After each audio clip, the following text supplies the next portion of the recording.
주는 나의 목자시니 부족함없네.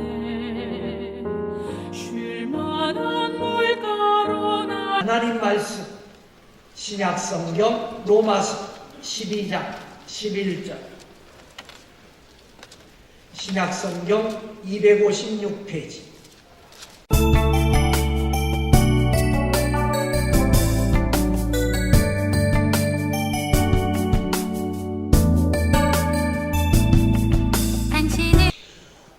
여러분 믿음 생활하기 힘드시죠?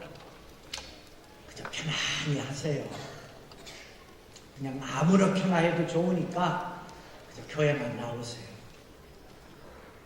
얼마나 바빠요? 그저 적당히 하시기를 바랍니다. 만약 제가 그렇게 여러분들에게 말했다면 그건 하나님을 모독하는 일입니다. 하나님은 그렇게 적당히 하면서 만날 수 있는 분이 아닙니다. 그럭저럭 되는 대로 쉽게 해서 신앙생활이 되는 게 아닙니다. 그런 말을 제가 했다면 하나님을 모독하는 말입니다. 여러분 그 말을 들을 때 목사님이 나를 축복하는 말씀인가 저주하는 말씀인가 뭐같이 들립니까? 많은 분들은 나 힘든 거 알고 목사님 나 생각해 주는구나. 축복의 말씀이지 아닙니다. 그건 절대로 축복의 말씀이 아닙니다. 그건 여러분의 인생이 아무렇게나 돼도 상관없다는 무책임한 말입니다. 여러분 다 자녀들이 있으니까 학교 보냈는데 담임 선생님이 아이들에게 얘들아 얼마나 학교 다니기 힘드냐. 그냥 적당히 다니거라. 그냥 들 쓰고 공부한다 그러냐. 그냥 놀아. 가끔 오기 싫으면 그냥 오지 말고 편하게 학교 생활하거라. 그러면 여러분 여러분 자녀의 담임 선생님 보고 뭐라 그럴까요? 우리 선생님 멋지네. 우리 선생님은 정말 훌륭해. 그럽니까? 나쁜 선생님이란 거예요. 제가 요즘 목회를 뒤돌아보면서 후회하는 것들이 많은데요. 그 중에 하나가 더 강하게 책망을 하면서 우리 교인들을 이끌지 못한 것에 대한 후회가 많습니다. 오늘 말씀 보면 부지런하여 게으르지 말고 열심을 품고 주를 섬기라. 이 말씀 누구에게 주신 말씀이에요? 오늘 예배를 참석한 우리들 하나하나 이최 목사부터 이 자리에 함께 앉은 어린아이에까지 한 사람 한 사람을 향해서 하나님이 하시는 말씀. 첫째, 게으르지 말고 부지런하라. 성경 어디에도 게으른 사람 은혜 준다, 게으른 사람 축복해 준다, 게으른 사람 좋다 한마디도 없습니다. 그러나 부지런한 사람에게 은혜를 주시고 축복을 주시고 내가 부지런한 사람을 사랑한다는 말씀 많이 있습니다. 사람은 부지런해야 사람 가치를 가집니다. 부지런해야 사람 노릇해요. 예를 들면 학생이 게을러요. 공부도 안 해요. 그러면 학생의 가치가 없는 거예요. 직장인이 직장에서 게으름만 펴요. 그러면 그 가치 없는 인생이 되는 거예요. 마찬가지로 성도가 믿음 생활에 게으르면 성도의 가치가 없는 거죠. 끝이 없는 인생이 되는 거예요. 게으른 자들은 종종 착각합니다. 내가 이렇게 게으름을 피는 것이 내 인생을 편안하게 해주는 것처럼 착각합니다. 남들 할 일 안 하고 내가 할 일 안 하고 게으름 피고 그러는 것이 내 인생을 편하게 하고 내 인생에 어떤 여유를 주는 것처럼 착각해요. 게으름은 인생을 병들게 하는 것이고 내가 게으름을 필 때 그 게으름이 내 인생을 종먹는 병인 것을 아시오. 그래서 하나님은 사람을 만드신 후에 최초로 명령하신 때 생육하고 번성하여 땅에 충만하라, 땅을 정복하라. 부지런히 일할 것을 명령하고 계십니다. 그리스도인들은 언제 어디서나 부지런해야 됩니다. 특별히 직장에 다닌다 그러면 직장에서 부지런해야 됩니다. 아침 출근하면 퇴근 시간만 생각하고 어떻게 시간을 죽여볼까? 여러분, 어떻게 시간을 죽여볼까 하면서 게으름 피우며 사는 것은요, 시간을 죽이는 게 아니라 자기 인생을 죽이는 겁니다. 자기를 죽이는 거죠. 결과는 뻔한 거예요. 게으른 자는 망한다고 성경은 말합니다. 게으른 자에게는 빈금이 강도같이 오며 곤핍이 군사같이 이르겠다. 그 게으른 자는 그 삶이 아주 피폐해질 것을 성경은 말씀하고 있습니다. 그럼 어떻게 부지런할까? 그냥 열심히 걸어다니면 부지런한 건가? 그 말이 아니에요. 부지런하려면 계획성 있게 살아야 돼요. 시간을 낭비하는 거 안 돼요.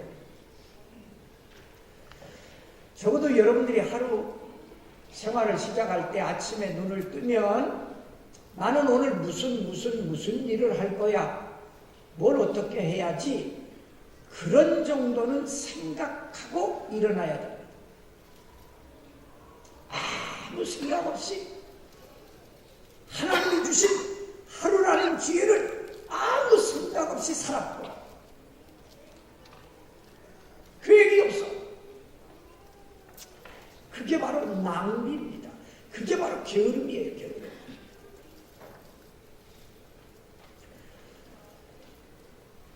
너무 그렇게 그렇게 하면 인생에 재미가 없지 않을까? 아닙니다.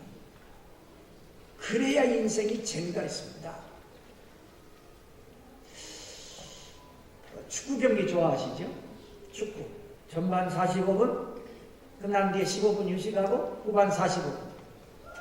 그냥 어떤 사람이 야 그렇게 하자 그래 정한 게 아니고 그렇게 45분, 15분 쉬고 45분이 우리 인간이 최고의 힘을 발휘하고 그냥 정말 힘껏 뛸 수 있는 시간이고 휴식이 필요하고 그다음 그게 최고로 재밌다는 거예요. 축구 그냥 전반전 한 3시간 휴식 한 3시간 후반전 3시간 그럼 아무 재미없을 거예요. 인생도요 좀 타이트해야 됩니다.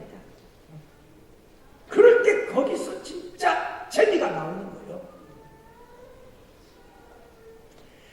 그래 계획성 있게 사는 게 부지런한 거고 두 번째 선한 일, 바른 일에 시간을 쓰는 겁니다. 이게 부지런한 거예요. 악한 일에 부지런한 것은 부지런할수록 망하는 거예요. 선한 일에 부지런해야 돼요. 선한 일에. 그 다음 내 힘을 선한 일에 사용하는 게 부지런한 겁니다. 하나님이 힘 주셨는데 그거 가지고 선한 일에 사용하는 거 그게 부지런한 거예요. 인간은 시간의 제약 속에 삽니다. 인간은 시간의 제약 속에 살아요. 게으른 자는 오늘 못 못했으면 내일 하면 되지. 착각입니다. 오늘과 내일은 전혀 다른 날입니다.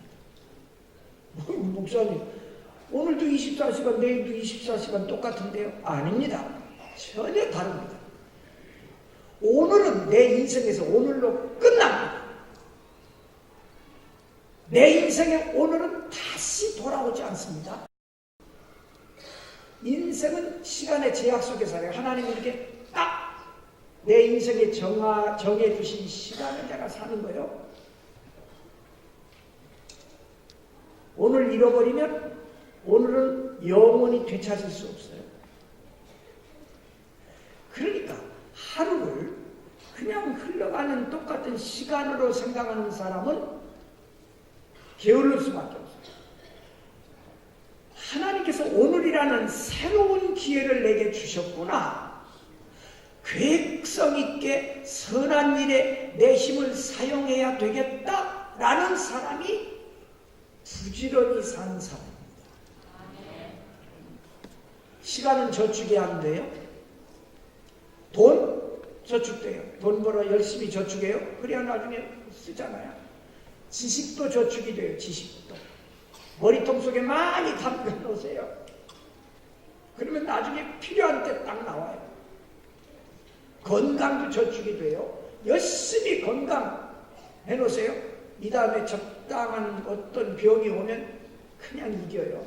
근데 건강이 저축 안 된 사람은 인간이 쓰러져요. 근데 저축 안 되는 거, 시간. 저축 안 돼요.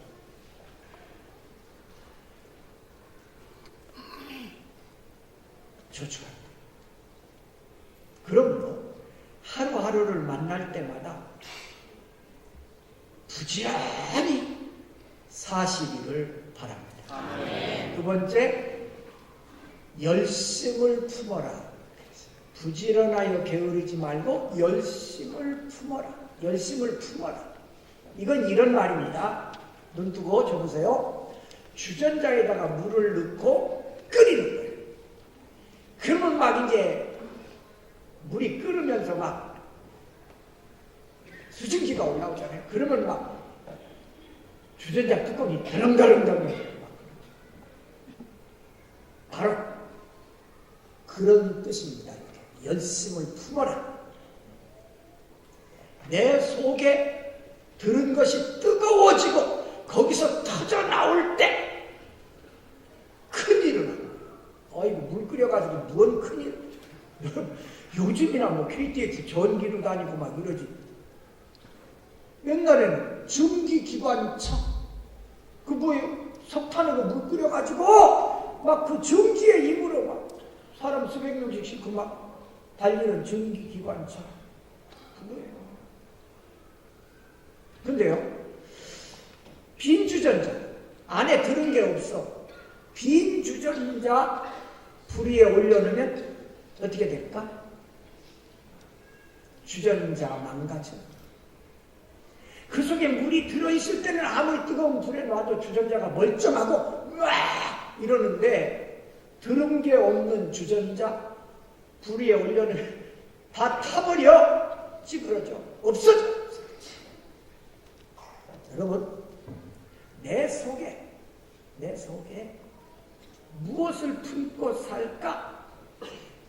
이거 중요한 거예요. 보세요. 어린 학생 청년들이 예를 들면 나는 어느 대학 가겠다. 어떤 꿈을 품으면 그 다음에 뭐가 나와요? 부지런히 나와요. 부지런히. 열심히 나와요. 꿈을 내가 앞으로 이런 사람이 되겠다라는 꿈을 가지면 내가 앞으로 이런 일을 이루겠다 꿈을 가지면 부지런히 나옵니다. 그게 열심을 품는다는 얘기예요. 품어야 나오는 거예요. 품어야. 우리 하나님을 믿는다는 사람들이 품은 게 없어. 품은 게 없어.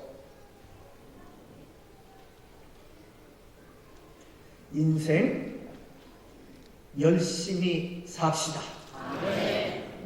막 너무너무 느껴져요. 오늘이 9월 20일. 진짜 엊그제 1일 새벽 전교인 헌신예배 드린 것 같은데 9월이 훌쩍 지나갑니다. 이게 인생입니다. 미지근하게 살기에는 너무 아까운 인생이에요.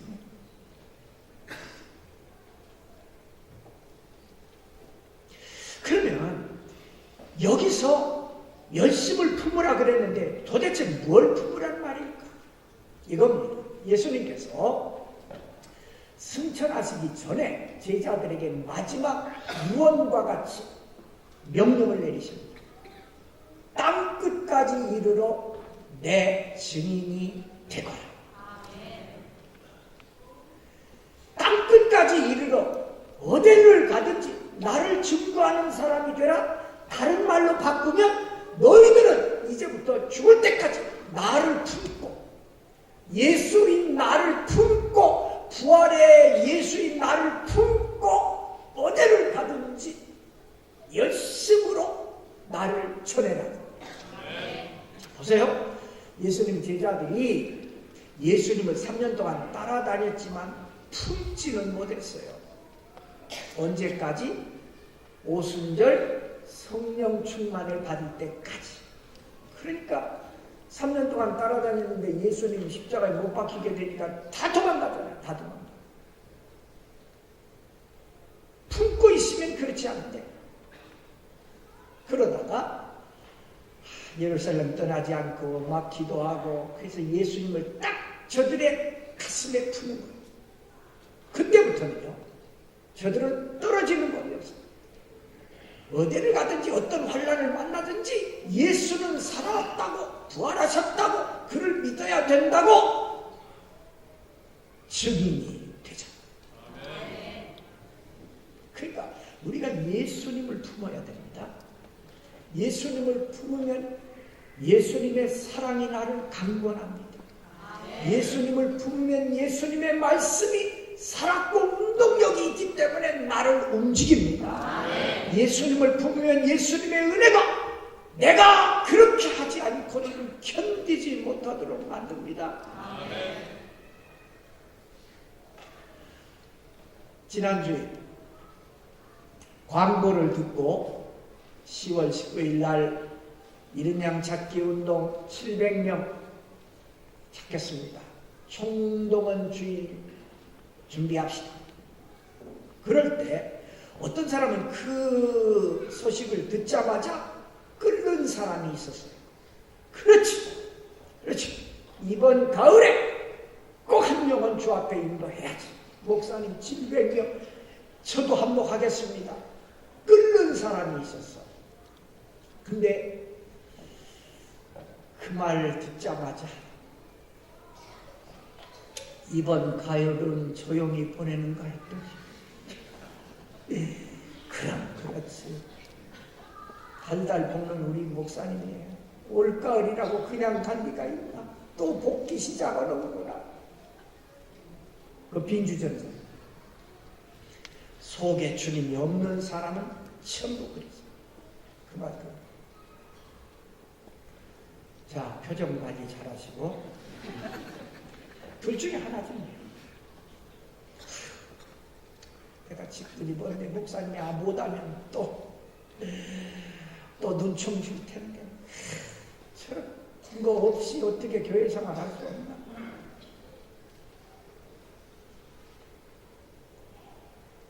그렇게 사는 거 아니지. 심지어 어떤 분은 교회 왔다가요 찬송가 5절짜리 부른다고 시험 들어서 안 불러. 짧은 2절 3절짜리도 있는데 왜 5절짜리야. 여러분 하나님 만나는 건 그렇게 동네 친구 만나듯 쉬운 게 아닙니다. 하나님이라는 존재는 그렇게 가볍게 그렇게 쉽게 믿음 생활하려고 하는 사람이 절대로 만나주지 않습니다.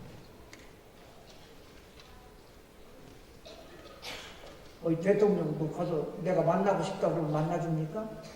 택도 없지. 하나님?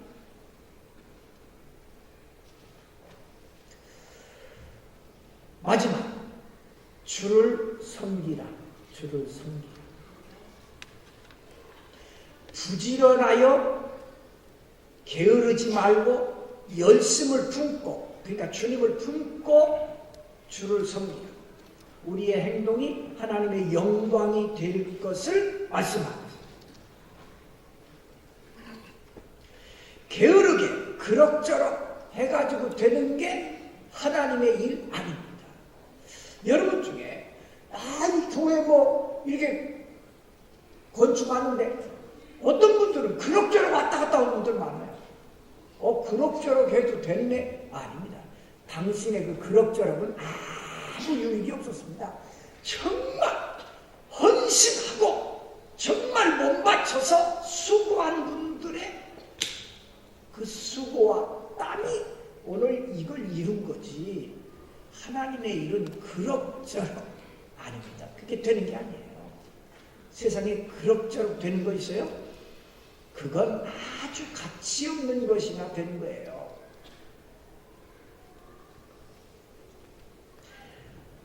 그래서 여러분들이 이제 주를 섬겨요.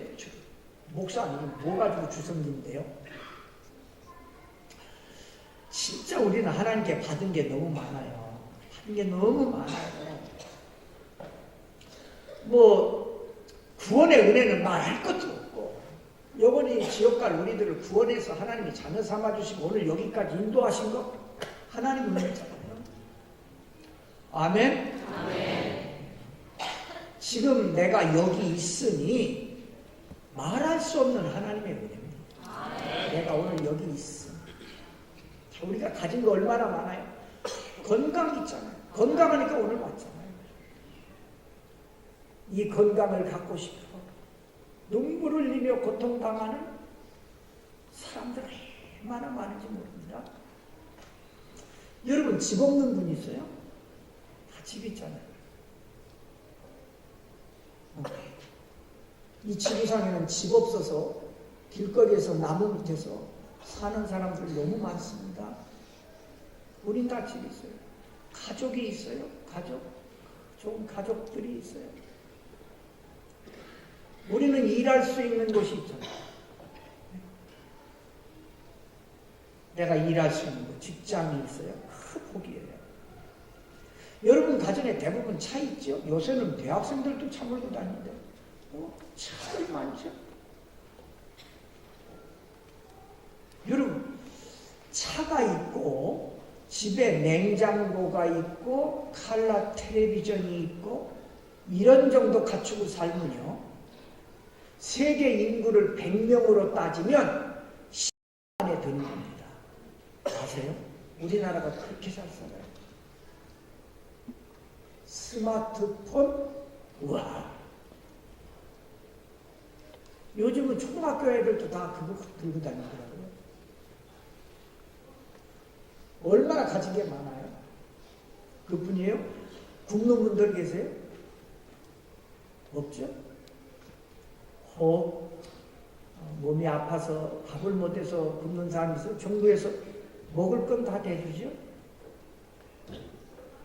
없어서 굶는 사람 없죠? 근데 이 지구상에는요, 먹을 게 없어서 하루에 한 끼 먹는 사람들이 3분의 1이에요. 이 지구상 인구의 3분의 1이 하루 한 끼밖에 못 먹어요. 그래서 저녁에 배고픔을, 굶주림을 움켜쥐고 잠을 자야 돼요. 우리는 그런 거 없어요. 없죠? 옷들은 또 얼마나 많아요. 교회 올 때는 좀 밝은 옷을 입고 오세요. 할 수 있는 대로 밝은 옷. 여러분요, 우리나라 사람들 옷 입는 거요, 그냥 지금 그대로 불란서 파리 공항에 내려도 전혀 째지 않습니다. 우리나라 사람들 옷들 잘 입어요. 한두 벌입니까? 죽겠다 그래도 집에 가봐요. 옷 많아. 근데요, 일생 동안 다 떨어진 누더기 옷 한 벌 가지고 일생을 사는 사람 많아요. 친구 있지. 요즘에야 어지간하면 다 대학교까지 공부하잖아요. 얼마나 하나님 우리에게 주신 게 많아요. 자본금이 얼마나 많아요. 그거 가지고 하나님의 영광을 위해 멋지게 사시기를 바랍니다. 섬기는 모양은 달라도 목적은 하나예요. 하나님의 영광. 우리 잘 알아요. 내가 이 땅에 태어난 이유. 내가 오고 싶어서 왔나요? 아니죠. 하나님이 보내주셨어요. 왜? 하나님의 영광을 위하여 살고. 다 알잖아요. 나 같은 사람은 내 이전에도 없었고 지금 70억 인구 가운데도 없고 내 이후에도 없고. 여러분 이거 딱 새겨들어야 돼요. 여러분과 똑같은 인생은 전에도 없었고 지금도 없고 앞으로도 없어요. 똑같은 인생은 하나도 없어요. 무슨 뜻이에요? 하나님의 작품. 신기하지 않아요? 왜 하나님이 보내셨어요? 하나님의 영광 위에 살다. 한 달 동안 29일이에요. 딱 29일 남았어요. 한 영혼 딱 정하고 하루에 3번씩 기도하세요. 한 주일에 한 번 꼭 찾아가세요. 그래서 김치를 갖다 줘도 좋고 같이 가벼운 칼국수를 먹어도 좋고 사랑을 베푸세요. 그리고 10월 19일 하나님 교회로 데려오세요. 하나님 너무너무 기뻐하시고 이 가을에 여러분들이 이거 하나 딱 하면 가을의 열매로 충분해요. 한 달 동안은 교역자들이 신방하지 않습니다. 정동원 주일까지 일반 신방은 안 합니다. 오직 잃은 양 700명 찾는 일에만 온 힘을 기울이겠습니다. 교구장, 구역장 사명 다 하세요. 그저 넘어가지 않을 겁니다. 꼭 하셔야 됩니다. 교구장, 구역장. 그래서 정말 이번 가을에 우리 교회가 한 달 동안 다른 거 아무것도 안 해도 10월 19일 날 700명의 새로운 영혼들을 주님 앞에 인도한다면 우리 교회는 이 가을에 큰 일을 하는 겁니다. 할 수 있다. 하면 된다. 해보자. 부족함 없네. 쉴 만한 물가로 날 인도하시네. 주의 지팡이와 막대기가 나를 붙드네. 나의 잔이 가득 넘쳐 흐르네. 주는 나의 목자시니 부족함